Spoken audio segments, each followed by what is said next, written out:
Hey book friends, how are you today? It's me, Kat, coming to you today with another great book.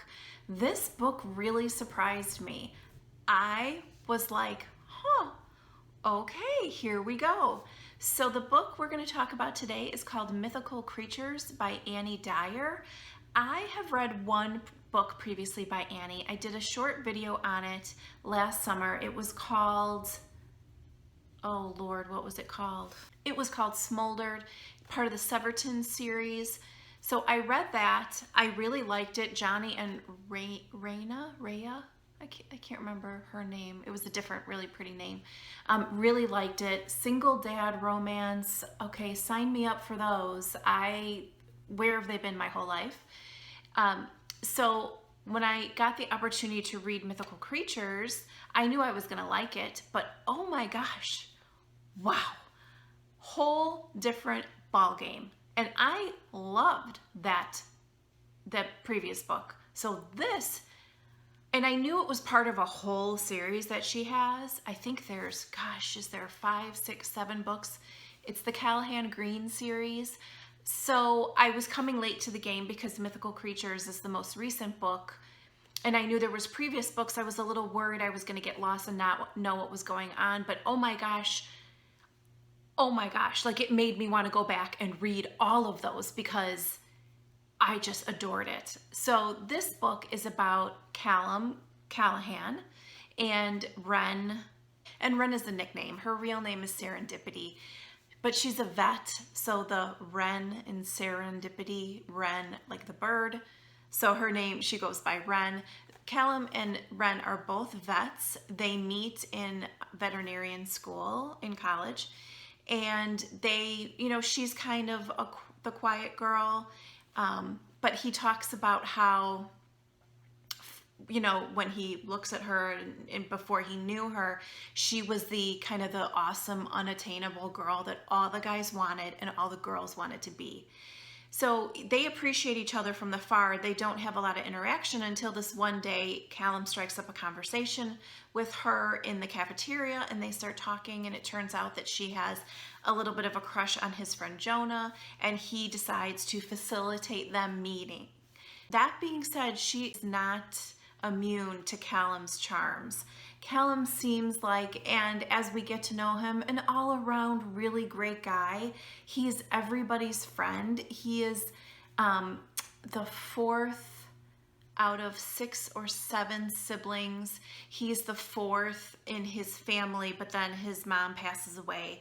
His dad remarries, and they have 2 or 3 more children. I'm still trying to get the whole family tree worked out in my head, but I believe that's how it is. So Callum is a great guy, but Callum, oh God, I fell in love with Callum.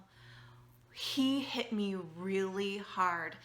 I think that this is the first time that I have read a book where I identified with the male character, the hero, more than the female character. And isn't that something?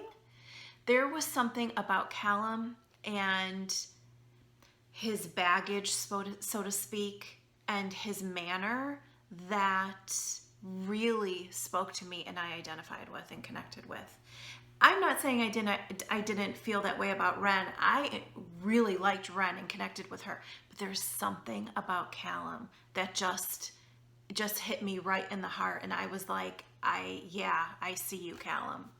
It's kind of funny that I felt that way because I read a book about 2 years ago maybe, and I have a tendency to stay away from cheating in books and, well, in life.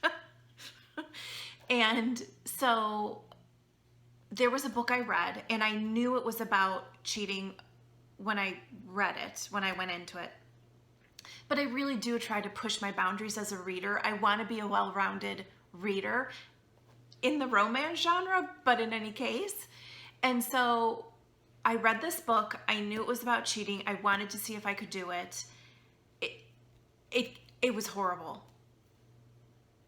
because it was too much for me. I couldn't handle the cheating. It just churned my stomach.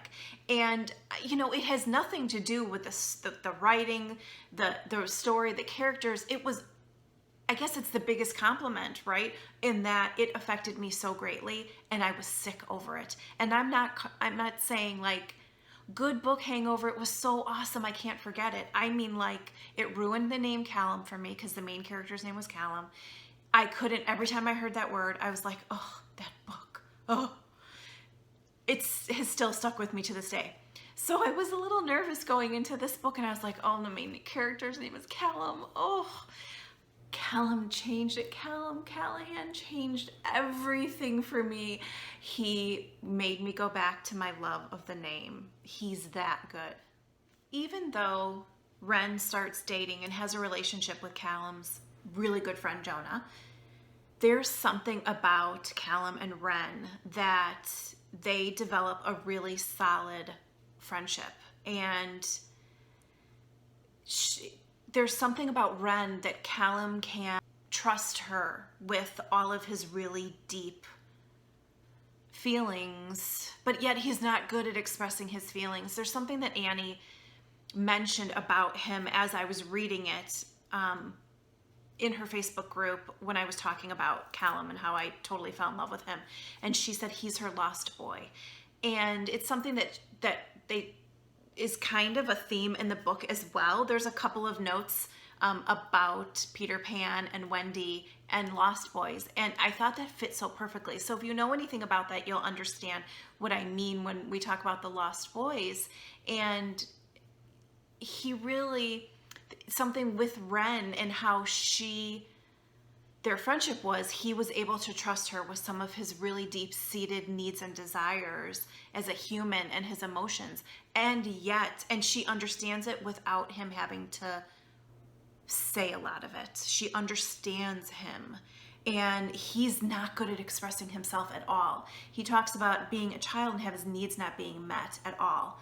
You know, his mom, unfortunately, was really depressed and had a really serious episode after she had him. And he would, you know, as a baby turning into a toddler before she died, like, his needs weren't met. And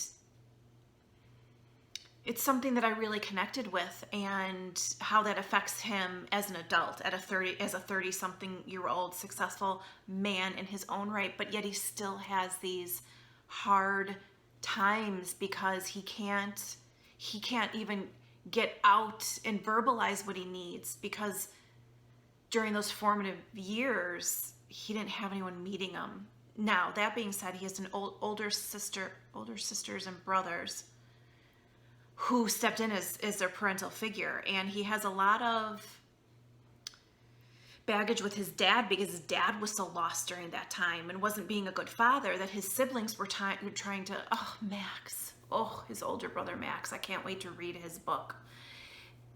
I hear a lot about Max and I am dying to read his book. That being said, Max was trying to become like the father and the mother and take care of his siblings, and so it was interesting to me how that affected Callum in his life and how Wren was able to circumvent that, and they were able to connect on a deep level. One thing leads to another, and they don't see each other for 11 years. And it picks back up where they're both asked to be part of a television show because they're both kind of successful vets, and travel around Africa for a television show. And so they're forced to kind of be back together. And, you know, what that means for them and their relationship, because when it really came down to it, Callum realizes that he was always in love with Wren and that she was always his person, but yet she wasn't ready for him at the time. And when he did put his heart out there, she couldn't accept it because she herself saw that he had work he needed to do on himself. And if she let him in that way, in a beyond friendship, more romantic way, that he would break her completely because he wasn't ready. So well written. So good. Callum said something about Wren that I really liked. Wren was never the one that got away because I never had her in the first place. She was the top of the class, perfect student, polite, charming girl next door who ever wanted to be or marry, whatever their gender, and too good for me. I mean, that's how he describes her. That's how he sees her. So she is on a pedestal. And then Wren says about Callum, there was no reset button. You didn't get a second chance because you always carried the baggage from the first time. We were a sum of our histories and of each other's parts, made by our mistakes and the people who didn't love enough or too much. I mean, it just describes what they were trying to do and where they were coming from and everything. And something I loved about this book as well, which I've mentioned before on my channel, is that it's dual perspective. I really do feel like you get so much of the story when you get both sides. And in this story in particular, I love that we got both sides and how different their perspectives were about the same situations.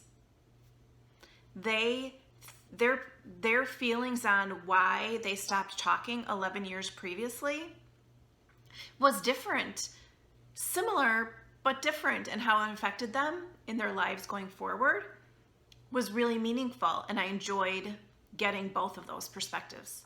There is so much weight to their story. It's really deep, and I love that. I love when stories are meaty and deep like Callum and Wren's story was. Also, very, very sexy. Very sexy.